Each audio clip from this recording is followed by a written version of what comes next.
দর্শক, নির্বাচন ঘনিয়ে আসার প্রাক্কালে চট্টগ্রাম মেট্রোপলিটন পুলিশ একটা চাঞ্চল্যকর সিদ্ধান্ত নিয়েছে। তারা ৩০০ জনের একটা দুষ্কৃতকারীর তালিকা তৈরি করেছে। এই দুষ্কৃতকারীরা চট্টগ্রামে যেতে পারবে না, চট্টগ্রামে অবস্থান করতে পারবে না, কোনোভাবেই তাদেরকে বরদাস্ত করা হবে না, তাদেরকে কোনোভাবেই বাইরে রাখা যাবে না। যারা ভেতরে আছে তারা তো আছেই, যারা বাইরে আছে তাদেরকেও চট্টগ্রামে পেলেই ধরা হবে, গ্রেপ্তার করা হবে, কারাগারে নেওয়া হবে, এরকম একটা সিদ্ধান্ত তারা নিয়েছে। এবং বোঝাই যাচ্ছে সেখানে যে নামগুলো এসেছে সেই নামগুলো পর্যালোচনা করে বোঝাই যাচ্ছে যে এটা মূলত আওয়ামী লীগের সাবেক নেতাকর্মী, মন্ত্রী, এমপি তাদেরকেই তালিকাভুক্ত করা হয়েছে। এবং মজার ব্যাপার হচ্ছে যে এই তালিকায় মৃত ব্যক্তির নামও যেমন রয়েছে, তেমনি এই তালিকা করার সময় চট্টগ্রাম মেট্রোপলিটন পুলিশ কতটা সচেতন ছিল সেই প্রশ্ন আসতে পারে যখন আমরা দেখছি যে এই তালিকায় হিন্দু নেতা, ইসকন নেতা চিন্ময় প্রভু তার নাম রয়েছে। কারাগারে থাকা ইসকন নেতা চিন্ময় প্রভুর নাম, এই নাম দুষ্কৃতকারীর তালিকায় থাকা, এটা আবার নতুন করে ভারতের সঙ্গে সম্পর্কের ব্যাপারটা আরও উত্তেজনাকর পরিস্থিতিতে যাবে। এবং এই খবরটা যখন আমরা বাংলাদেশের গণমাধ্যমে দেখছি তখন পর্যন্ত স্পেসিফিক এই খবরটা হয়তো ভারতীয় গণমাধ্যমের দৃষ্টিগোচর হয়নি। কিছুক্ষণের মধ্যেই এটা ভারতীয় গণমাধ্যমের দৃষ্টিগোচর হবে এবং ভারতের সমস্ত গণমাধ্যম শুধুমাত্র এটাকে শিরোনাম করে খবর তৈরি করতে থাকবে। এই ব্যাপারে কি চট্টগ্রাম পুলিশ আরেকটু সচেতন হতে পারত? কাদের নাম তারা অন্তর্ভুক্ত করলো দুষ্কৃতকারী হিসেবে? চলুন একটু জেনে দেখি ৩০০ জনের তালিকাতে কারা রয়েছে, কেন সেখানে মৃত ব্যক্তির নামই বা থাকবেন পলিটিক্স টিভির নিয়মিত আয়োজনে।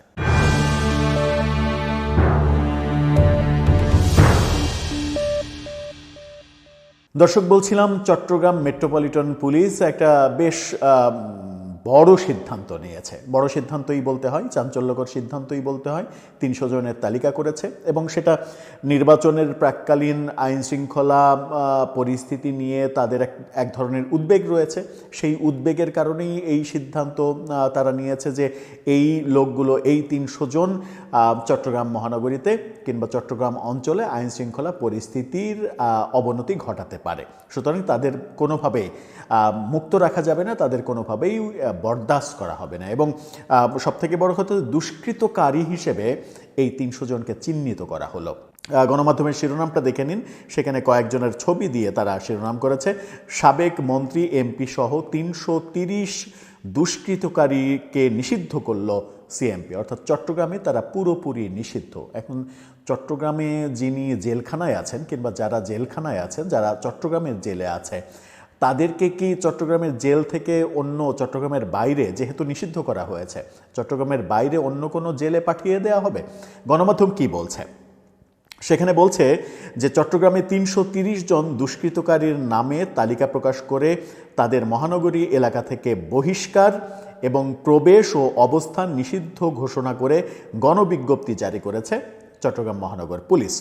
এদের অধিকাংশই সাবেক মন্ত্রী, সংসদ সদস্য, কার্যক্রম নিষিদ্ধ আওয়ামী লীগ ও এর সহযোগী বিভিন্ন সংগঠনের নেতাকর্মী। এছাড়া কারাবন্দী ইসকনের সাবেক সংগঠক চিন্ময় কৃষ্ণ দাস ব্রহ্মচারী এবং কয়েকজন পেশাদার অপরাধীর নামও তালিকায় আছে।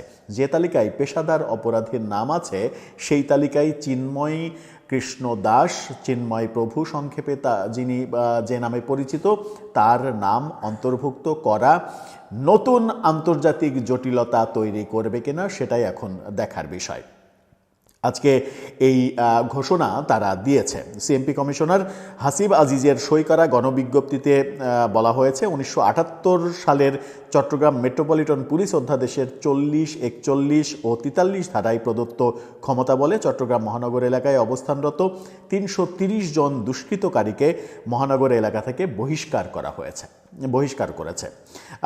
পরবর্তী নির্দেশ না দেওয়া পর্যন্ত এই দুষ্কৃতকারী দলের সদস্যদের চট্টগ্রাম মহানগরী এলাকায় প্রবেশ এবং অবস্থান নিষিদ্ধ করা হলো। মজার ব্যাপার হচ্ছে যে তারা কিন্তু জানে যে এই তালিকার বেশিরভাগই চট্টগ্রাম তো অনেক দূরের কথা, দেশেই নেই, আবার অনেকে জেলে রয়েছেন অনেকে, তাদের নামও এখানে অন্তর্ভুক্ত করার কারণটা আসলে পরিষ্কার নয়। যে জেলে আছে সে তো জেলেই আছে, তাকে চট্টগ্রাম থেকে বহিষ্কার করা ব্যাপারটা মানে একটু কেমন যেন লাগে। চট্টগ্রাম মেট্রোপলিটন এলাকায় শান্তি শৃঙ্খলা রক্ষা ও জনসাধারণের জানমালের নিরাপত্তার জন্য এই পদক্ষেপ নেওয়া হয়েছে বলে তারা উল্লেখ করেছে।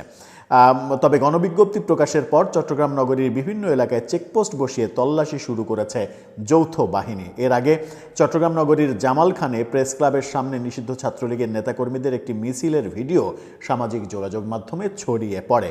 সিএমপির তালিকায় উল্লেখিত দুষ্কৃতিকারীদের মধ্যে উল্লেখযোগ্যরা হচ্ছেন কার্যক্রম নিষিদ্ধ চট্টগ্রাম মহানগর আওয়ামী লীগের সভাপতি মাহতাব উদ্দিন চৌধুরী, সাধারণ সম্পাদক সাবেক মেয়র আজম নাসিরউদ্দিন, সাবেক মন্ত্রী মহিবুল হাসান চৌধুরী নওফেল, যিনি দেশে নেই আমরা জানি, এর সাবেক সংসদ সদস্য Fazle Karim Chowdhury, M A Latif, Noman Al Mahmud O Mohammad Mohiuddin Bachchu.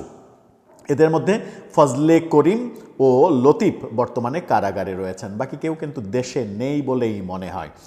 Chittagong city কর্পোরেশনের সাবেক কাউন্সিলরদেরও নাম রয়েছে, যাদের নাম রয়েছে তাদের একেবারে নামের তালিকা দেয়া হয়েছে। এত নাম পড়ে সময় নষ্ট করতে পারছি না, তবে সিটি কর্পোরেশনের সাবেক কাউন্সিলরদের নাম রয়েছে, বেশিরভাগ কাউন্সিলরের নাম এখানে রয়েছে। কাউন্সিলরদের মধ্যে তালিকায় থাকা আতাউল্লাহ সম্প্রতি মারা গেছেন, বাকিদের অধিকাংশই বর্তমানে পলাতক আছেন। আতাউল্লাহ যিনি মারা গেছেন তার নামও এখানে অন্তর্ভুক্ত করা হয়েছে, তাকেও চট্টগ্রাম থেকে বহিষ্কার করে দেয়া হলো, যাকে মহান সৃষ্টিকর্তা এই দুনিয়া থেকেই বহিষ্কার করে দিয়েছেন, তাকে চট্টগ্রামের পুলিশ চট্টগ্রাম থেকে নতুন করে বহিষ্কার করলো। এছাড়া আওয়ামী লীগ নেতা খলিলুর রহমান নাহিদ, কেন্দ্রীয় যুবলীগ নেতা হেলাল আকবর সহ অনেকের নাম রয়েছে। জুলাই আন্দোলনের সময় প্রকাশ্যে অস্ত্র নিয়ে হামলা করা সোলাইমান বাদশাহ, দেলোয়ার হোসেন ফিরোজ, এইচ এম মিঠুর বিরুদ্ধে অভিযোগ রয়েছে, সেই কারণে তাদের নাম রয়েছে। রাষ্ট্রদ্রোহ ও আইনজীবী সাইফুল ইসলাম আলিফ হত্যা মামলায় কারাবন্দী ইসকনের সাবেক সংগঠক চন্দন কুমার ধর ওরফে চিন্ময় কৃষ্ণ দাস ব্রহ্মচারীর নাম দুষ্কৃতকারীর তালিকায় রয়েছে এবং আলোচিত কারাবন্দী সংসদ সদস্য এবিএম ফজলে করিম চৌধুরীর ছেলে ফারাজ করিম চৌধুরীর নামও রয়েছেন, যিনি সামাজিক যোগাযোগ মাধ্যমে বেশ আলোচিত, তার নামও রয়েছে। কিন্তু এখানে সবথেকে বড় কথা, আওয়ামী লীগের মন্ত্রী এমপিদের নাম তো থাকবেই, এটা স্বাভাবিক। আওয়ামী লীগের কাউন্সিলর যারা ছিলেন তাদের নাম তো থাকবেই, এটা তো মানে এটাকে নিয়ে আশ্চর্য হওয়ার কিছু নেই। কিন্তু চিন্ময় কৃষ্ণ দাসের নাম যখন থাকছে তখন প্রশ্ন জাগে যে এই ঘটনাটা কিছুক্ষণের মধ্যেই ভারতীয় গণমাধ্যমে উত্তেজনা তৈরি করবে এবং ভারতীয় গণমাধ্যম নতুন করে বাংলাদেশে মানে সংখ্যালঘু সম্প্রদায়কে এতদিন নির্যাতনের যে মানে ঘটনাগুলো তারা প্রতিনিয়ত তুলে আনছিল, এবার সংখ্যালঘু সম্প্রদায়কে বেছে বেছে দুষ্কৃতকারী হিসেবে চিহ্নিত করছে বাংলাদেশের পুলিশ, এরকম তকমা দেয় কিনা সেটা একটা দেখার বিষয়। এরই মাঝে আমরা ভারতীয় গণমাধ্যম খোঁজার চেষ্টা করেছি।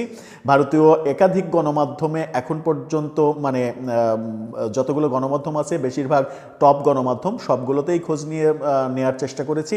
এখন পর্যন্ত এই ভিডিও যখন করছি তখন পর্যন্ত এই ব্যাপারে কোনো খবর পাইনি। তবে ঘাঁটতে গিয়ে আমরা দেখেছি যে তারা যেটা ওই যে পেট্রোল পাম্পে যে ঘটনাটা ঘটেছে রাজবাড়িতে, বিএনপির এক নেতা পেট্রোল পাম্পের এক কর্মচারীকে গাড়ি চাপা দিয়ে মেরেছে, তেলের দাম না দিয়ে চলে যাচ্ছিল, এইরকম যে ঘটনাটা ভাইরাল হয়েছে, তারপরে তাকে অ্যারেস্ট করা হয়েছে।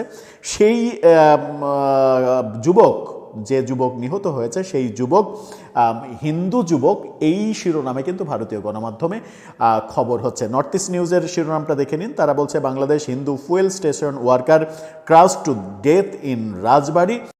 এই কথা যখন নর্থ ইস্ট নিউজ বলছে, তখন আনন্দবাজার বলছে বাংলাদেশে ফের খুন, পেট্রোল পাম্পে যুবকের মাথার উপর দিয়ে চালিয়ে দেওয়া হলো গাড়ি, হাহাকার পরিবার। এবং ভেতরে এটাকে সংখ্যালঘু এবং হিন্দু এই ছেলে তার কথা বলা হচ্ছে। এবং তার কথা বলে, রিপন দাস তার নাম, বয়স 30 বছর, রিপন দাসের কথা বলে কিন্তু খবর তৈরি করা হচ্ছে।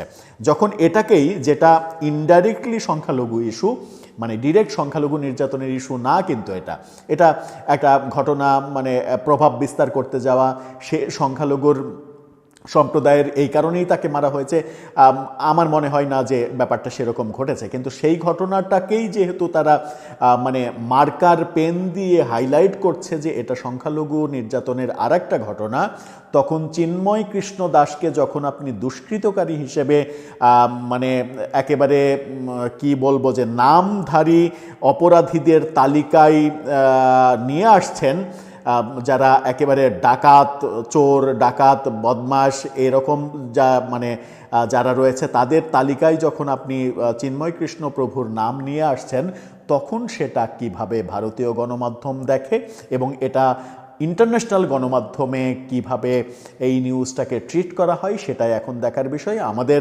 অন্তত এটুকু প্রত্যাশা থাকবে যে চট্টগ্রাম মহানগর পুলিশ যে সিদ্ধান্তটা নিল, সেই সিদ্ধান্তটাকে কেন্দ্র করে সাম্প্রদায়িক ইস্যু আবারও চাঙ্গা যেন না হয়, তাতে করে ভারত বাংলাদেশ সম্পর্ক আরও বেশি উত্তপ্ত হতে পারে, যেটা আমাদের কারোরই কোনোভাবে কাম্য নয়। দর্শক, আপনার মতামত এই ব্যাপারে জানিয়ে লিখতে পারেন আমাদের কমেন্ট বক্সে।